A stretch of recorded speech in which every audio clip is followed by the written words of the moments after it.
Hi అండి. మనం coaxial cable గురించి నేర్చుకున్నాం కదా. ఇప్పుడు నెక్స్ట్ వచ్చేసి ఆప్టికల్ ఫైబర్ అంటే ఆప్టికల్ ఫైబర్ ఇది కన్స్ట్రక్షన్ ఎలా ఉంటుందంటే మెయిన్ లోపల ఒక గ్లాస్ కోర్ అనేది ఒకటి ఉంటుందండి. ఇలాగా చాలా వెరీ థిన్ 1 mm రేంజ్లో ఇలా గ్లాస్ లేయర్ ఉంటుందండి. ఆ గ్లాస్ కోర్లో ఆ సిగ్నల్ అనేది ఇలా ట్రాన్స్ఫర్ అవుతూ ఉంటుంది.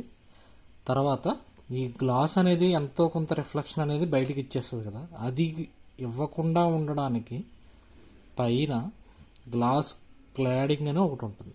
ఇదేంటంటే లోయర్ రిఫ్రాక్టివ్ ఇండెక్స్, అంటే బయటికి ఏ సిగ్నల్ వెళ్ళలేకుండా అది ప్రొటెక్ట్ చేస్తూ ఉంటుంది.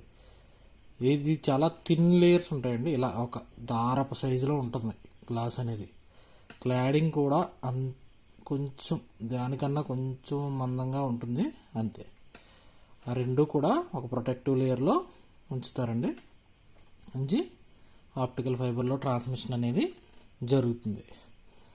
మనం ఆప్టికల్ ఫైబర్లో దాని యొక్క డేటా రేట్ ఏంటంటే 47 Mbps నుంచి 9.6 Gbps హై రేంజ్ అండి. అంటే ఒక సెకండ్లో ఇన్ని మెగాబైట్స్ అనేవి మెగాబైట్స్ నుంచి గిగాబైట్స్ వరకు అది ట్రాన్స్ఫర్ చేయగలదు ఆప్టికల్ ఫైబర్ అన్నీ కూడా ఇప్పుడు ఎక్కువ వాడుతుంది ఆప్టికల్ ఫైబర్ ఏంటంటే ఈజీ టు ఇన్స్టాల్ మరియు ఈజీ టు కన్స్ట్రక్షన్. నెక్స్ట్ మనకి ఇంకో చిన్న టాపిక్ ఏంటంటే ఫ్రీక్వెన్సీ అబౌవ్ 1 GHz ఉన్నాయన్నీ కూడా మనము మైక్రోవేవ్ ఫ్రీక్వెన్సీస్ అని పిలుస్తాము. అబౌవ్ 1 GHz ఉన్నవి కూడా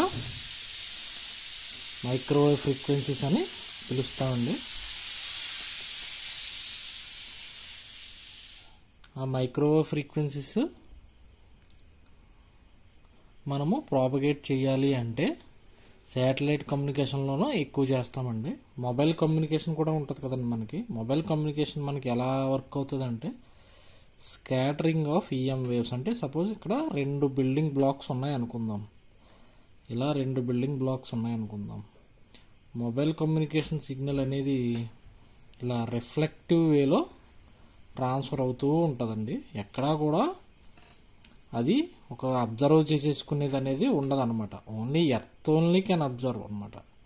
మిగతా ఏ బిల్డింగ్ బ్లాక్స్ అయినా సరే ఇలాగా రిసీవ్ చేసుకోవడం మళ్ళీ ఎమిట్ చేసేయడం అనేది జరుగుతుందన్నమాట. అలాగే ఏ మెటీరియల్ అయినా సరే, అంటే బిల్డింగ్లోకి వెళ్ళదని కాదు, దాని యొక్క ప్రాపర్టీస్ ఎలాగ ఉంటాయంటే ఇలాగ స్కాటరింగ్ ఆఫ్ EM వేవ్స్ ద్వారా, అంటే ఒకదాని నుంచి ఇంకొక దానికి వెళ్ళడం ద్వారా ఇది మొబైల్ కమ్యూనికేషన్ అనేది జరుగుతుంది. తర్వాత మనం చెప్పుకోవాల్సింది శాటిలైట్ కమ్యూనికేషన్ అండి. శాటిలైట్లో బ్యాండ్స్ ఉంటాయండి, KU KA అని చెప్పి ఫ్రీక్వెన్సీ రేంజెస్ ఉంటాయి. మామూలుగా జనరల్గా చెప్పుకోవడానికి అయితే శాటిలైట్ కమ్యూనికేషన్ రేంజ్ అనేది 11 to 14 GHz వరకు ఉంటుందండి. ఇది 36,000 kilometers అబౌవ్ ఎర్త్ జరుగుతుందండి. ఎందుకంటే దాని యొక్క సబ్స్టేషన్ నుంచి బయట ఆర్బిట్లో ఉన్న శాటిలైట్కి రీచ్ అవ్వడానికి 36,000 km డిస్టెన్స్ అనేది కవర్ చేయాలి. కాబట్టి ఇది 36,000 km అబౌవ్ ఎర్త్ నుంచి ప్రాపగేషన్ అనేది జరుగుతుంది. మరి ఇది ప్రాపగేట్ చేస్తుంది, శాటిలైట్ రిసీవ్ చేసుకుంటుంది, ప్రాసెస్ చేస్తుంది, దానికి కావాల్సిన డెస్టినేషన్కి పంపిస్తుంది. సో ఇదంతా జరుగుతుంది కదా. ఇది జరిగే టైంలో మనకు కొంత డిలే అనేది ఏర్పడుతుంది. ఆ డిలే ఎంత అంటే 540 milliseconds. 540 milliseconds అనేది శాటిలైట్ కమ్యూనికేషన్లో డిలే అనేది చూశారు.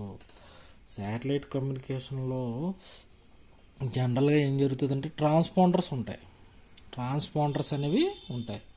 చిన్న చిన్న ట్రాన్స్పాండర్స్ అనేవి ప్లేస్ చేస్తారు. ఆ ట్రాన్స్పాండర్ ఏంటంటే ఒక ట్రాన్స్పాండరు 1200 వాయిస్ ఛానల్స్ని క్యారీ చేయగలదు, మరియు ఒక టీవీ ఛానల్ని క్యారీ చేయగలదు. ఓన్లీ ఒక ట్రాన్స్పాండర్స్. ఇలాగే నెంబర్ ఆఫ్ ట్రాన్స్పాండర్స్ అనేవి శాటిలైట్లో అనేది ప్లేస్ చేస్తారండి. నెక్స్ట్ జనరల్గా ఒక సిగ్నల్ యొక్క అటెన్యూయేషన్ అనేది దేని మీద డిపెండ్ అయి ఉంటుందంటే, మనం స్టార్టింగ్లో చెప్పుకున్నాం, ఫ్రీక్వెన్సీ మీద, పవర్ మీద, అండ్ అంతేకాదు యాంటీనా సైజ్ మీద. అంటే లార్జ్ సిగ్నల్ని చిన్న యాంటీనా ద్వారా అన్నా చేయొచ్చు, బట్ స్మాల్ సిగ్నల్ చేయాలంటే చాలా పెద్ద యాంటీనా కావాల్సి వస్తుంది ప్రాక్టికల్గా అయితే, ఎటువంటి మ్యాథమెటికల్ క్యాలిక్యులేషన్ చేయకుండా ఉంటే. సో అందుకే మనము మాడ్యులేషన్ టెక్నిక్స్కి అనేది వెళ్తున్నాం అనమాట. ఈ 3 ఫ్యాక్టర్స్ మీద సిగ్నల్ అటెన్యూయేషన్ అనేది డిపెండ్ అయి ఉంటుంది. ఒక ఛానల్ అనేది ఇప్పుడు మనము ఏదైనా ఒక ఇన్ఫర్మేషన్ పాస్ చేయాలి అంటే ఫ్రమ్ ఎక్స్ నుంచి వైకి ఒక ఇన్ఫర్మేషన్ పాస్ చేయాలంటే ఒక ఛానల్ అనేది అవసరం. అది వైర్ అవ్వచ్చు, వైర్లెస్ అవ్వచ్చు, అదేననేది ఛానల్ అనమాట. ఆ ఛానల్ అనేది 2 టైప్స్ ఉంటుంది. ఇక్కడ ఛానల్ అనేది యాక్చువల్లీ 3 టైప్స్ ఉంటుంది. ఫస్ట్ వన్ ఏంటంటే లీనియర్ ఆర్ నాన్ లీనియర్. రెండవది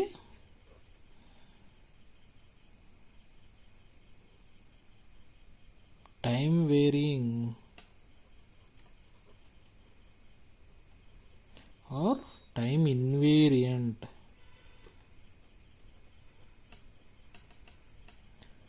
మూడవది పవర్ లిమిటెడ్, అంటే పవర్ తక్కువగా ఉపయోగించుకునేది. బ్యాండ్ లిమిటెడ్ అంటే ఫ్రీక్వెన్సీ తక్కువగా ఉపయోగించుకునేది. ఇప్పుడు మనం 3 వాటి గురించి చెప్పుకున్నాం. ఫస్ట్ వన్ ఏంటి? Coaxial cable. రెండోది ఏంటి? Optical fibre. మూడోది ఏంటి? శాటిలైట్. ఈ 3 కూడా ఈ 3 వాటిల్లో దేనికి చెందుతుందో చూసుకుందాం. టెలిఫోన్ అనేది ఎప్పుడూ కూడా లీనియర్. అసలు లీనియర్ అంటే ఏంటంటే, మనము ఏదైనా చేంజ్ చేస్తే, మనము ఒక చేంజ్ అనేది ఏమన్నా చేస్తే అది లోడ్ దగ్గర కూడా రిఫ్లెక్ట్ అవ్వగలగాలి. ఒక లీనియర్ ఛానల్ అనేది అది ముందు మీకు వస్తుంది, నేను ఎక్స్ప్లెయిన్ చేస్తాను. నెక్స్ట్ టెలిఫోనిక్ ఛానల్ అనేది లీనియర్. అండ్ ఇంకేమున్నాయి మనకి? టెలిఫోన్ అనేది లీనియర్ ఒకటే కాదు, ఇది బ్యాండ్ లిమిటెడ్ కూడా.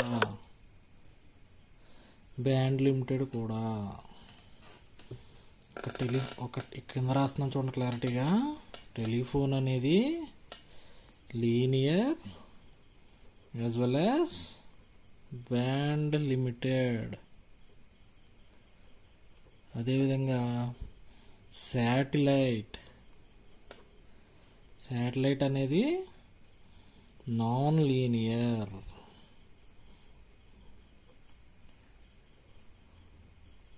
ఎందుకు నాన్ లీనియర్ అయిందో కూడా ముందు నేను చెప్తానండి. నెక్స్ట్ శాటిలైట్ అనేది పవర్ లిమిటెడ్. ఎందుకంటే స్పేస్లో పవర్ అనేది ఎంత తక్కువ యూటిలైజ్ చేసుకుంటే అంతకాలం అనేది శాటిలైట్ లైఫ్ టైం అనేది పెరుగుతుంది. తక్కువ పవర్ అనేది యూస్ చేసుకోవాలి, ఎక్కువ ఎఫిషియన్సీ ఇవ్వాలి. అండ్ ఇంకోటి ఏంటంటే శాటిలైట్లో ఏదైనా మనం ఇది పంపే ఇన్ఫర్మేషన్ చేంజ్ జరిగితే లేదా ఏదైనా జరిగితే శాటిలైట్లో ఉన్న ట్రాన్స్పాండర్స్ వాటిని యాంప్లిఫై చేసి కరెక్ట్ డేటాని పంపించేస్తాయి. సో అందుకే that is non linear. Telephone అనేది ఉన్నదన్నట్టు పంపించేస్తుంది కాబట్టి లీనియర్. ఇది బ్యాండ్ లిమిటెడ్ అంటే ఫ్రీక్వెన్సీ లిమిటేషన్ అనేది ఉన్నది టెలిఫోన్కి. నెక్స్ట్ పవర్ లిమిటెడ్ అనేది పవర్ అనేది లిమిట్లో వాడుకోవాలి. అంటే మనకి లిమిటేషన్ ఉంది, తక్కువ పవర్లో ఎక్కువ సిగ్నల్ అనేది ప్రాపగేట్ చేయాలి. మరి ఆప్టికల్ ఫైబర్ దేనికి? ఆప్టికల్ ఫైబర్ అనేది టైం ఇన్వేరియంట్ ఛానల్ అండి. Time invariant. మరి ఇంకొకటి ఏంటంటే రేడియో ఛానల్ అనేది టైం వేరింగ్ ఛానల్. ఇది కూడా మీకు సిగ్నల్స్ వచ్చినప్పుడు నేను అంటే నెక్స్ట్ లెసన్లో వస్తాయి, ఎక్స్ప్లెయిన్ చేస్తాను. టైం ఇన్వేరియంట్ అంటే ఒక టైం చేంజ్, అదే సేమ్ అండి. లీనియర్లో ఎలాగైతే సిస్టంలో చేంజ్ జరిగిందో ఇక్కడ కూడా టైం ఇన్వేరియంట్ కూడా సేమ్ అలాగే ఉంటుంది. టైం ఇన్వేరియంట్ అంటే ఏంటంటే ఇప్పుడు ఒక సిస్టమ్ యొక్క ప్రాపర్టీస్ అనేవి, సపోజ్ సమ్ వై అనేది జనరల్గా ఎక్స్ ఆఫ్ ఎస్తో డినోట్ చేస్తారు కంట్రోల్ సిస్టమ్స్లో. వై అనేది సిస్టమ్ యొక్క ప్రాపర్టీస్ అనేవి టైంతో పాటు చేంజ్ అయితే అది టైం వేరియింగ్ అంటారండి. టైంతో పాటు చేంజ్ అయితే అది టైం వేరియంట్ అంటారు. అదే చేంజ్ అవ్వకపోతే టైం ఇన్వేరియంట్ అంటారు. సో ఆప్టికల్ ఫైబర్ అనేది టైం ఇన్వేరియంట్, టైంతో పాటు చేంజ్ అవ్వదు. రేడియో అనేది టైంతో పాటు చేంజ్ అయిపోతూ ఉంటుంది సిస్టమ్ యొక్క ప్రాపర్టీస్ అనేవి. ఆప్టికల్ ఫైబరు టైం ఇన్వేరియంటే కాదండి, పవర్ లిమిటెడ్ కూడా. అది కూడా పవర్ అనేది తక్కువ యూటిలైజ్ చేసుకుంటుంది. సో ఆప్టికల్ ఫైబర్ అనేది power limited, time invariant. Telephone అనేది linear and band limited. Satellite అనేది non linear, power limited. Radio కొత్తగా ఇంట్రడ్యూస్ ఏంటంటే రేడియో ఛానల్ అనేది టైం వేరియింగ్, టైంతో పాటు మారిపోతూ ఉంటుంది. కానీ ఆప్టికల్ ఫైబర్ అయితే టైం మీద డిపెండ్ అయి ఉండదు, ఇన్ఫర్మేషన్ అనేది పాస్ అయిపోతూ ఉంటుంది. ఓకేనా అండి? Thank you.